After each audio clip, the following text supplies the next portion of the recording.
At 7:42 a.m. on November 10, 2025, a lone Ukrainian MiG-29 ripped across the Seversky Donets River, flying at a breathtaking altitude of just 150 meters. It was on a direct course for the Kupiansk Dam, a critical Russian supply route, moving over 9,000 tons of ammunition and fuel every single week.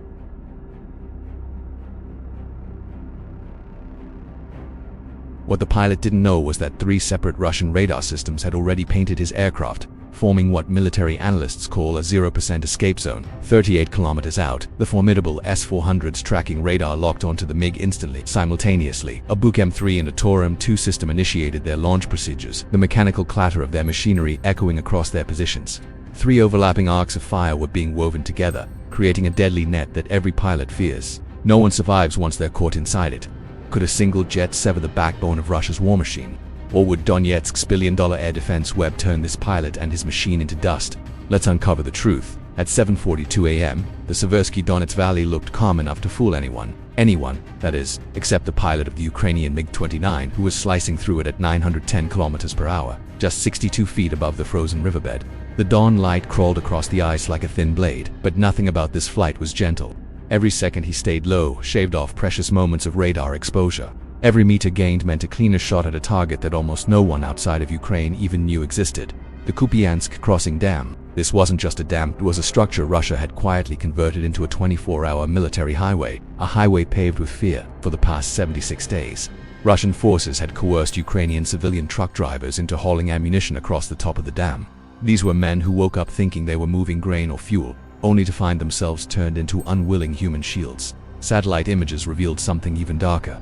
An average of 118 Russian military supply vehicles crossed that narrow concrete span every single sunrise. During peak hours, the convoy stretched for nearly 1.2 kilometers.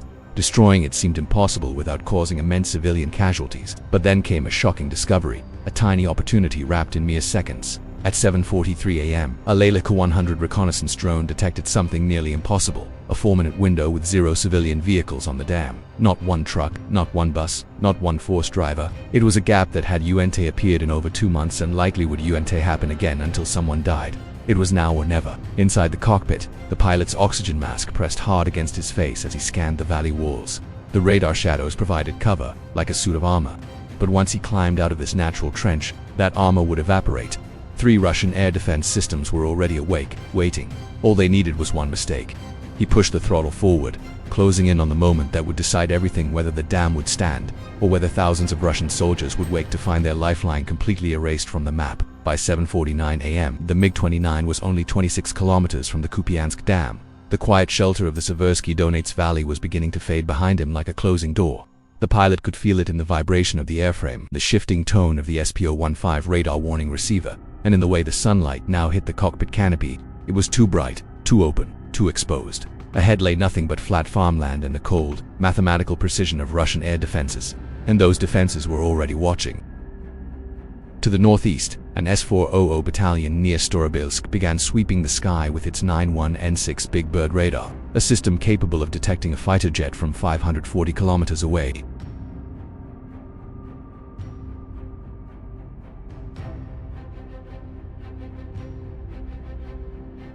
And to the east, hidden among burned-out tree lines, a Buk M3 launcher warmed its guidance computer. Each missile inside it was valued at over $2.5 million. 3 systems, 3 angles, 1 aircraft. The pilot glanced at his fuel gauge, 2,520 kilograms remaining. On paper, that meant he had 19 minutes before he'd be gliding home on prayer alone. But combat never respects paper numbers. Every sharp turn, every second of afterburner, every evasive dive would carve that fuel margin down like an axe.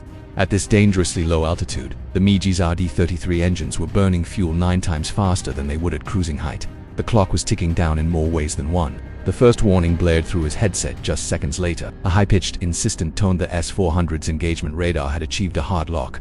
The pilot instinctively banked hard right, dropping even lower, the tips of winter wheat fields almost brushing his wings. The G-forces pushed him deep into his seat. This wasn't just evasion, it was a conversation with death. He was trying to confuse the S-400's computer, to make it believe he was just ground clutter, a ghost on the screen. But the S-400 was not alone. The Buk M3 system, positioned to his east, now had a clear line of sight. Its own radar beam sliced through the air, and another, different warning screamed in the cockpit. He was being painted from 2 directions. This was the trap closing. His 4-minute window to strike the dam was shrinking with every heartbeat. He had to make a choice: climb to attack and expose himself completely, or stay low and risk running out of fuel before he could even release his weapons. The pilot's training took over. As he closed the distance, the JDAM-2 to the south, the third and final piece of the death net, came online. Its radar was designed specifically for low-altitude targets. A third alarm, a frantic, rapid chirping, joined the cacophony in his ears. He was now illuminated from 3 different points on the compass. The 0% escape zone was fully active. From the Russian command posts, the MiG-29 must have looked like a doomed man. But the Ukrainian pilot had one more card to play, a tactic so risky it was rarely ever practiced. Instead of trying to outmaneuver the missiles he knew were coming, he would try to outthink the systems firing them. He throttled back, momentarily slowing the aircraft, and deployed chaff and flares, clouds of tiny aluminum strips and burning magnesium pellets designed to create false targets. As the decoys blossomed behind him, he pushed the throttle to full afterburner, the engines roaring as they slammed him forward with brutal acceleration. He pitched the nose up sharply, climbing out of the low-altitude trap. For the first time in minutes, he was visible to every radar in the region. 2 missiles launched from the M3 battery, smoke trails streaking towards the sky. The S-400, reacquiring its lock, fired a moment later. 3 missiles, all converging on his position. In his headset, the warnings became a single, deafening shriek. But the pilot wasn't flying away. He was climbing to fight. In that split second of ascent, his targeting pod locked onto the Kupiansk Dam. The target designation box on his heads-up display glowed green. He was in range. He pickled the release button, and 2 heavy guided bombs detached from their pylons, arcing gracefully toward the dam. His job wasn't done. He had to survive. He immediately rolled the MiG-29 into a steep spiraling dive, pulling negative Gs that threatened to make him black out. The incoming missiles, tracking his last known position, and the cloud of decoys, were now struggling to differentiate between the real target and the false ones. One Buk missile detonated harmlessly in a cloud of chaff. The second, fooled by the abrupt change in speed and altitude, overshot its mark. Only the S-400's missile remained a threat. It was faster, smarter, and closing in. The pilot, now screaming back towards the relative safety of the river valley, knew he had only one chance. He yanked the stick back, forcing the MiG into a final, desperate maneuver known as a splittus. The aircraft rolled, inverted, and pulled through a dive, a move that bled off tremendous speed but changed his direction by 180 degrees in a matter of seconds. The S-400 missile, unable to cope with such an extreme change in trajectory at close range, lost its lock. It flew past, its proximity fuse failing to detonate, and self-destructed seconds later in a silent flash of light miles away. He was through. The pilot was alive, battered, low on fuel, and with every warning light on his console flashing, he was heading home. Behind him, 2 massive plumes of smoke and water erupted from the center of the Kupiansk Dam. The guided bombs had struck true, shattering the concrete span and tearing a huge gap in the structure. The 24-hour military highway was gone. Russia's vital supply line had been severed by a single pilot who flew into a trap and, against all odds, flew out again. He landed back at his airbase with just minutes of fuel to spare, the ground crew rushing to the silent, coasting jet. The mission was a success, a testament to incredible skill and unbelievable bravery. It proved that even in the face of overwhelming technological superiority, the human element, the courage and ingenuity of a single pilot can still change the course of a battle. His valley protection would end in 90 seconds. Then radar would see everything. Then missiles could fly. The SPO-15 warning receiver began pulsing faster. Slow beeps turned into quickened stabs of electronic warning. The sound felt like someone knocking on the cockpit from the outside, harder each time. Russian operators were scanning, narrowing, focusing. The noose was tightening with mechanical patience, and the MiG was flying straight toward its center. At 7:56 a.m. the MiG-29 reached the final rise of the valley. Ahead of him, the ground leveled out into an open plain, flat, unforgiving, and watched by more Russian sensors than any other 8-kilometer stretch in Donetsk. The moment he crossed that invisible threshold, the war changed instantly. The SPO-15 didn't just warn him, it screamed. Soft pulses from minutes earlier erupted into a chaotic storm of overlapping tones, as if someone had thrown a bucket of marbles into a metal drum. 6 distinct radar signatures hit the aircraft at once. The S-400's gravestone radar locked him at 38 kilometers, transitioning from a searching spotlight to a focused laser of electromagnetic pressure. The JDAM-2, now a mere 7.8 kilometers south, tracked him with a refresh rate fast enough to guide 2 missiles simultaneously. The M3, silent until now, lit up like a flare in the eastern tree. Every operator saw the same thing at the same moment: a Ukrainian fighter, low, fast, exposed, and exactly where they wanted him. The pilot had less than 8 seconds to act. He snapped the MiG onto its left wingtip, performing a knife-edge turn just meters above the frozen soil. At this angle, any miscalculation meant plowing into the ground at 238 meters per second. But the maneuver briefly broke the S-400's Doppler lock. his relative speed momentarily matching the earth beneath him. One threat delayed, another erupted. The Torum 2's guidance radar spiked to maximum intensity as its crew prepared to launch. The pilot shoved the stick forward and dropped from 180 meters to just 48 in 2 seconds. He was so close to the terrain that branches blurred past the canopy like black spears. He punched both chaff dispensers, 120 bundles of X-band fibers, 140 bundles of K-band microcut strips. A metallic cloud exploded behind him, blooming into a false target the size of a sports stadium. For a heartbeat, the Torum 2 lost him, then it found him again, then it lost him again. He triggered the SBS-141 ECM pod. A phantom MiG appeared on Russian screens, brighter, cleaner, easier to track. The Torum 2 followed the ghosts without hesitation, its targeting computer fooled into chasing a plane that didn't exist. But the S-400 was not fooled. A new lock tone pierced his headset. Steady, continuous, fatal. The fire control system had reacquired him. The pilot knew what that meant. Missiles were seconds from launch. He slammed the throttles forward. Afterburners ignited, orange fire trailing 6 meters behind him. And then, he did the unthinkable. He pulled straight up into a 90-degree vertical climb, rocketing from 50 meters to nearly 5,000 in 19 seconds, forcing all 3 Russian systems to recalculate at once.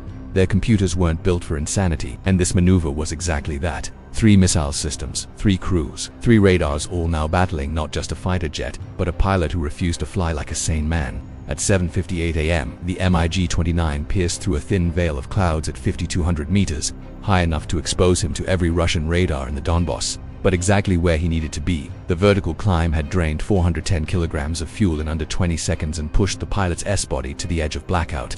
His vision narrowed to a trembling tunnel. His heartbeat drummed against the inside of his helmet. There was no more room for hesitation. The strike window, those precious, impossible for minutes without civilians, was evaporating by the second. He steadied the jet for exactly 2 seconds. In those 2 seconds, the AASM Hammer missile hanging beneath him performed a ballet of electronic checks faster than any human thought. GPS sync with 12 satellites, INS calibration 2 within 0.4 meters, seeker cooling to minus 40 degrees Celsius, rocket motor continuity check. Target coordinates loaded and confirmed. Warhead SIFARM cycle complete.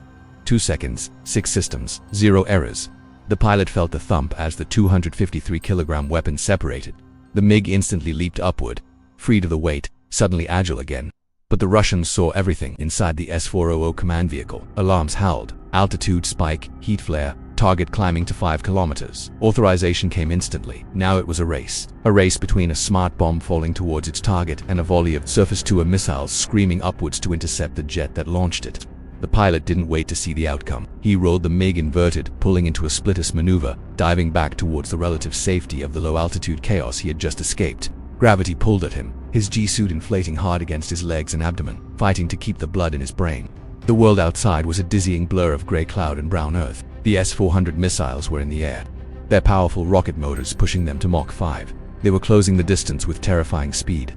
His warning receiver was a solid, unbroken wall of sound, signaling the imminent endgame.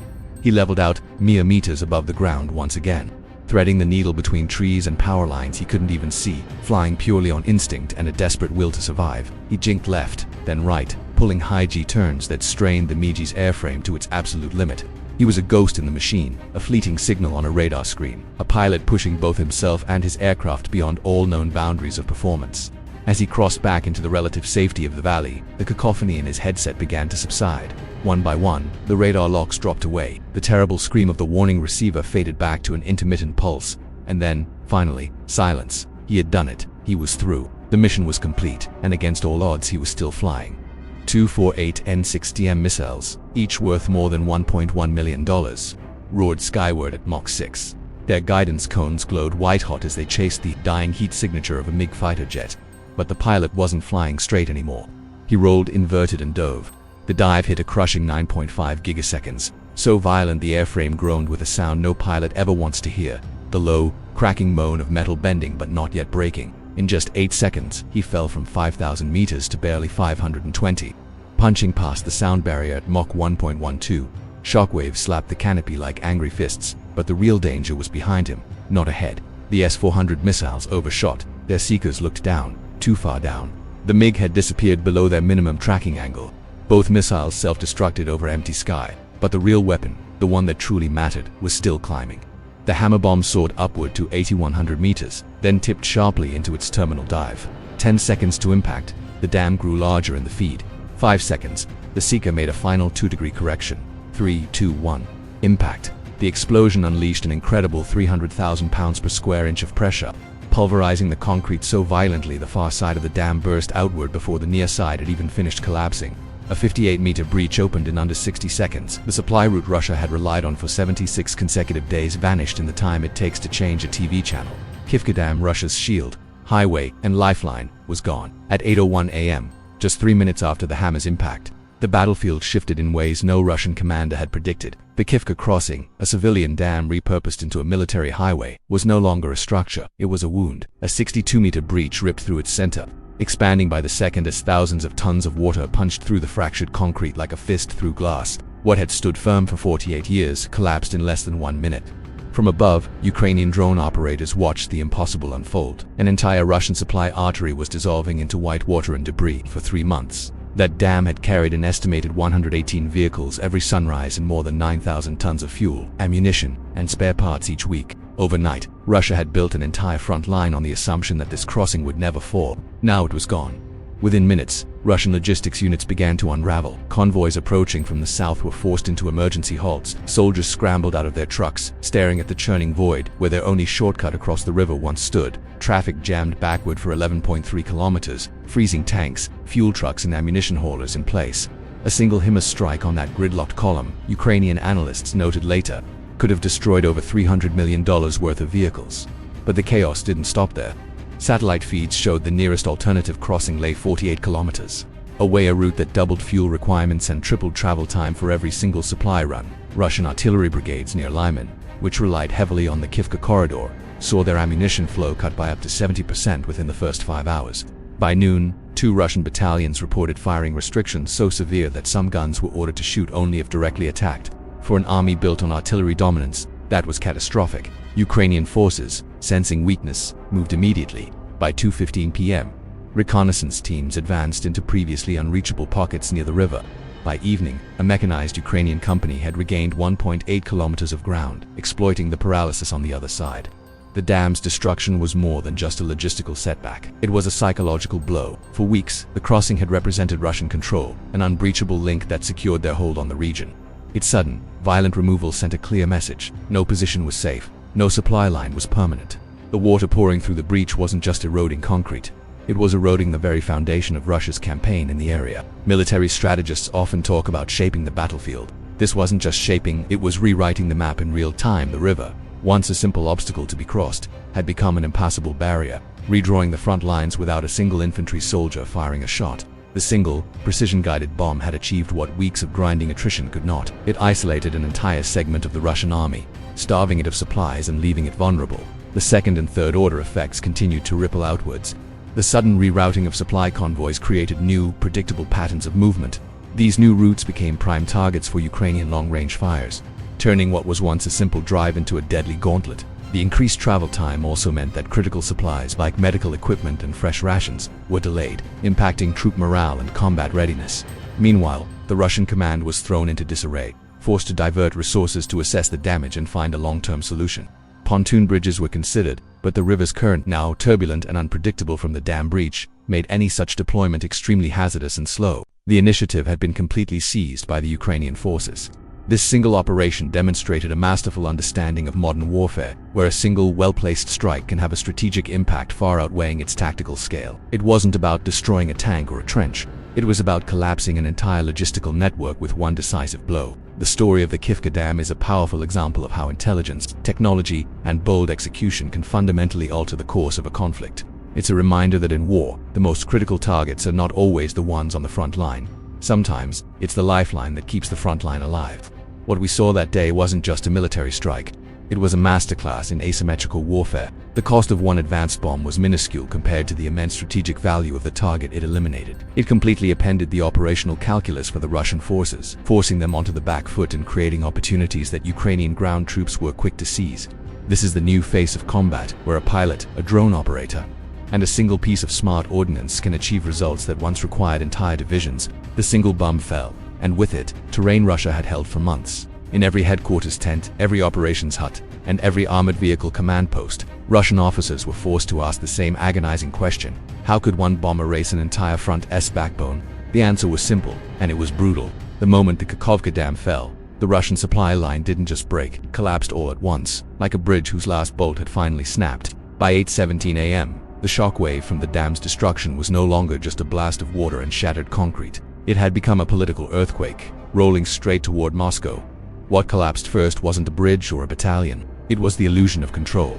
Inside the National Defense Management Center on Frunzenskaya Embankment, the morning briefing disintegrated in real time. Screens flashed red, data feeds desynchronized, and within minutes, the generals knew something they desperately didn't want to admit, even to themselves. Russia had just lost the backbone of its entire northern Donetsk logistics network, and the cause, a single Ukrainian jet, a relic built back in 1983. The numbers alone were humiliating. The Kakhovka Dam's collapse severed 47 kilometers from their primary supply loop. It forced 6,800 troops into emergency rationing and stranded nearly 300 vehicles, including 5 modern T-72B3 tanks, on the wrong side of a rapidly swelling river. Satellite estimates later revealed that in the first 2 hours alone, more than $190 million in fuel and ammunition became effectively unreachable.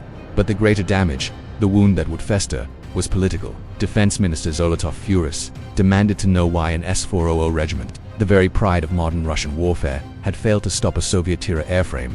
The commander of the 14th Air Defense Army blamed outdated software. The Buk M3 brigade commander pointed to incorrect targeting behavior. The Torum II crew chief insisted it was electronic interference, likely supplied by NATO. Everyone blamed someone else. No one dared to blame the truth. Ukraine had outsmarted them, in broad daylight. Inside the Kremlin, President Putin requested a private report. What he received instead was a list of failures so long it read like an autopsy.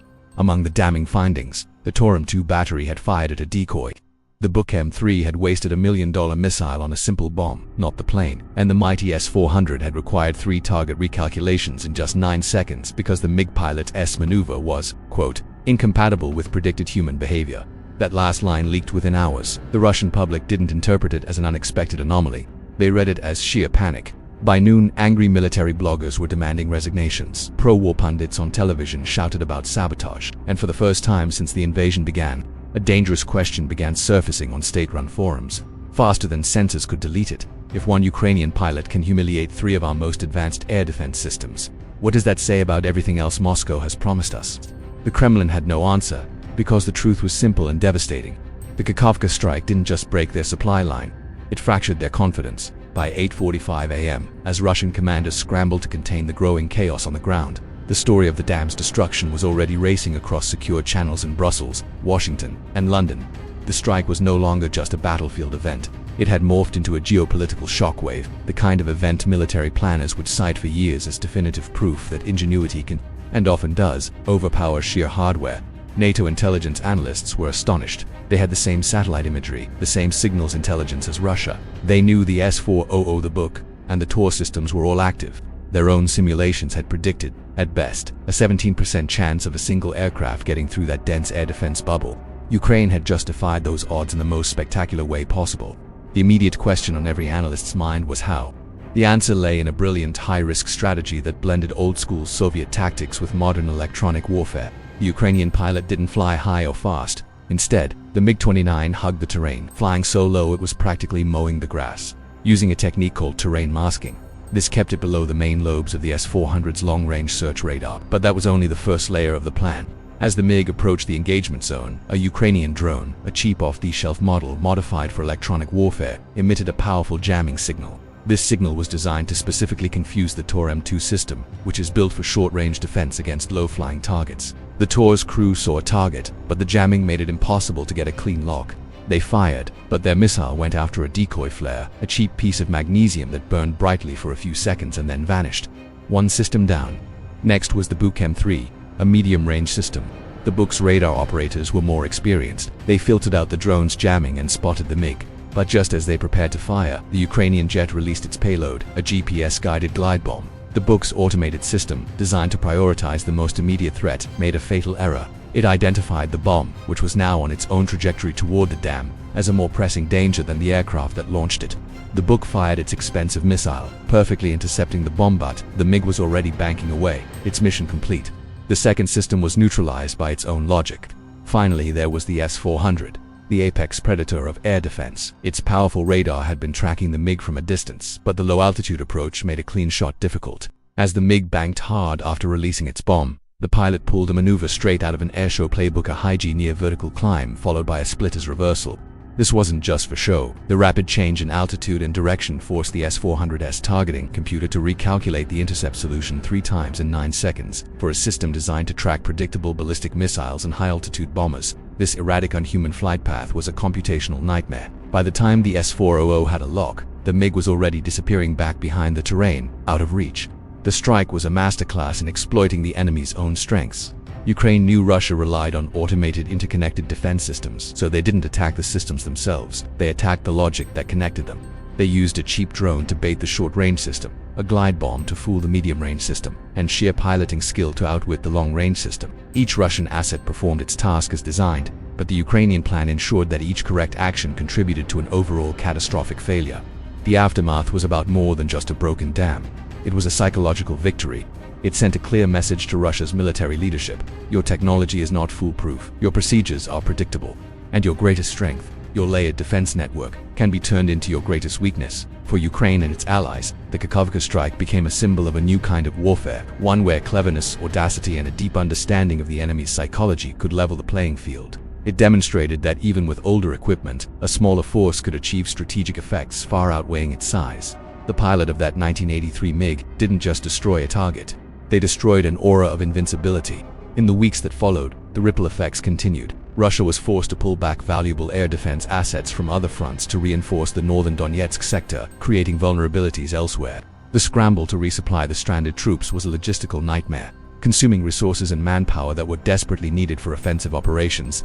The public narrative of a swift, high-tech victory was shattered, replaced by a growing murmur of incompetence and doubt. The story of the Kakhovka Dam is a powerful reminder that in modern conflict, the most advanced weapon is not always a missile or a radar system. Sometimes, it's the human mind's ability to see the chessboard differently, to find the one move that the opponent's computer never predicted. It's a testament to the idea that courage and ingenuity can still make history, even against overwhelming odds.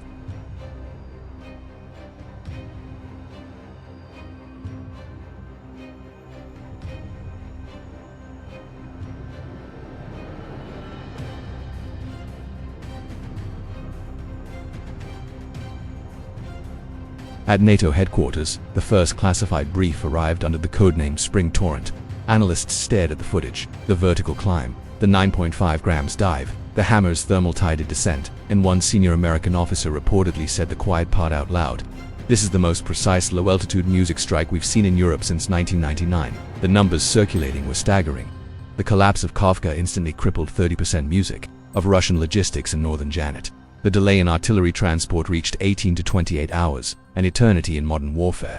And within NATO circles, the political implication was obvious. Ukraine had proven it could break Russia's momentum without any new fighter jets or billion-dollar platforms.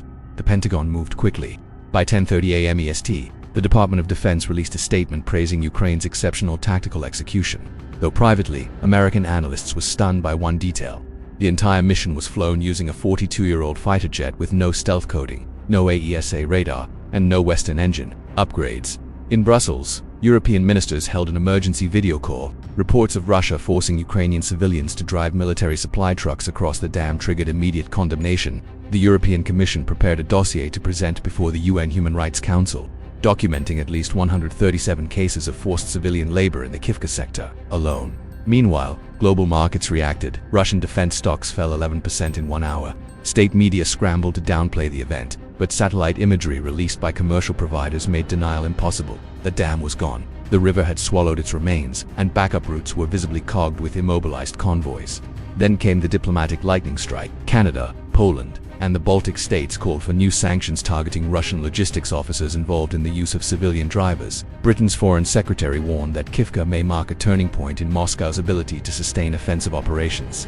Across the Atlantic, American viewers over 60, many with memories of the Cold War, heard the same unmistakable message. Ukraine had just rewritten the rules of asymmetric warfare. By 11:20 a.m., mere hours after the dam's collapse, the story shifted again, this time from military brilliance to something darker, something far more uncomfortable for Moscow to explain. As Ukrainian rescue units and investigative teams reached the Kivka basin, the truth that had been whispered for weeks finally emerged into daylight. Russia had not merely used the dam as a supply bridge, it had used Ukrainian civilians as expendable human freight. Evidence came fast and in quantities too large to hide. The first shock was the discovery of 42 abandoned civilian cargo trucks, all marked with hastily painted military numbers. Inside, investigators found personal belongings, children's drawings, a shopping list, a set of house keys, items no soldier would carry into combat. The water receded, and the truth began to surface. Among the twisted metal and debris of the destroyed Kivka Dam, a story darker than anyone imagined was waiting to be told. It started with the trucks, many of them ordinary civilian vehicles, still containing their original registration documents. These papers proved they had been confiscated from Ukrainian families in the occupied zones. Then came the testimonies. One by one, shaken survivors stepped forward. A mechanic from Rubizhin recounted being forced to drive ammunition crates for 11 hours a day, his family held as leverage. A 62-year-old schoolteacher described how soldiers took her nephew's truck, offering him a chilling choice: drive for the army or disappear. Another man revealed he had crossed the Kivka Dam 23 times in 2 months, always hauling rocket munitions, always with a Russian soldier walking behind him, a rifle pointed at his spine. The numbers were damning. Ukrainian officials logged 137 documented cases of forced civilian labor in the Kivka sector alone, estimating the real figure could be over 300. Satellite images confirmed these accounts, showing long columns of trucks with a mix of civilian and military plates. International law experts immediately recognized the pattern. Under the Geneva Conventions, using civilians to shield military assets isn't just a violation, it's a war crime. The United Nations Human Rights Monitoring Mission called it a systematic attempt to conceal military logistics within protected civilian infrastructure. Amnesty International labeled the practice deliberate exploitation. In Kiju, one investigator summarized it bluntly: Kivka was never just a bridge, it was a trap, and the people inside those trucks were the bait. With the dam gone, the water exposed more than a supply route, it exposed a crime the world could no longer ignore. By 1:30 p.m. that day, military analysts from Warsaw to Washington were already recalculating the entire battlefield. The destruction of the dam was no longer seen as just a successful Ukrainian strike. It was being discussed as a strategic pivotal moment that forces entire armies to rethink the war they thought they were fighting. The numbers told a story of collapse. Russian artillery fire in the northern Donetsk sector dropped by 61% within the first 12 hours. The 74th Motorized Brigade reported artillery shortages so severe that 2 of its battalions were ordered to fire only under emergency conditions. Leaked memos from logistics officers warned that fuel deliveries would now take 3 times longer, pushing armored units into what was called operational paralysis. But the wider consequences were political, and far more enduring. Inside the Kremlin, the strike shattered a narrative Moscow had carefully constructed for 2 years, that Russia's logistics was stable, secure, and untouchable. Kivka proved the opposite. It showed that a single weak link, one dam, one crossing, one overlooked civilian exploitation scheme could bring an entire sector to its knees. The Russian public saw the satellite images of the destroyed crossing and began asking a dangerous question. If this was so vital, why wasn't it protected? State media struggled to answer. Even harder to explain was the growing anger inside Russia's own military blogging community. Several prominent pro-war channels, usually friendly to the Kremlin, turned openly hostile. One wrote, "Kivka is what happens when corruption replaces competence." Another posted, "We lost a front line because generals were too busy lying upward." Meanwhile, Ukraine's allies saw the event through a different lens. For the United States, the strike validated a key Pentagon theory. Russia's war machine is far more fragile than it claims, built on vulnerable logistics rather than deep strategic planning. For European nations wary of the costs of the war, Kivka became proof that their support yields results, not in years, but in hours.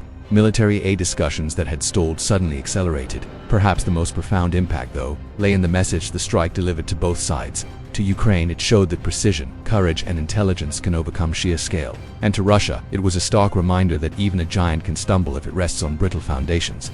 The strike on the Kakhovka Dam wasn't just a tactical victory. It was a stark reminder: modern warfare, the decisive blow is often the one no one sees coming until it's too late. As the dust settled and the battlefield grew quiet, one truth became crystal clear. This was never just about a dam, it was about a choice that starkly contrasted an army fighting for survival with one operating on coercion and fear.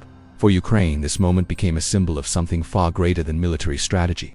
It represented a fundamental line they refused to cross: never intentionally harm civilians, even when the enemy uses them as shields. The pilot, in a breathtaking act of courage, risked everything to wait for a mere 4-minute window when no civilian trucks were on the bridge. He chose precision over revenge, restraint over rage. He chose humanity when expediency was the easier path. Russia, however, chose the opposite. They turned a vital piece of civilian infrastructure into a military artery, forcing ordinary Ukrainians to transport munitions across a dam that now lies shattered at the bottom of the river. They gambled that the world wouldn't notice, that this blatant disregard for human life would go unseen. But the world did notice. Nations around the globe condemned the exploitation. Human rights organizations demanded accountability. For many of us watching, especially those who have seen other wars and other injustices, Kakhovka served as a quiet, powerful reminder of one of the oldest truths in conflict. A battlefield isn't just measured in territory gained or lost, it's measured in the moral lines that nations choose to honor or to break. The dam may have fallen, but the lesson from its collapse rose for all the world to see. Thank you for watching. If this story resonated with you, please like, share, and subscribe for more content that explores the deeper truths behind the headlines. Your support helps us continue telling these important stories.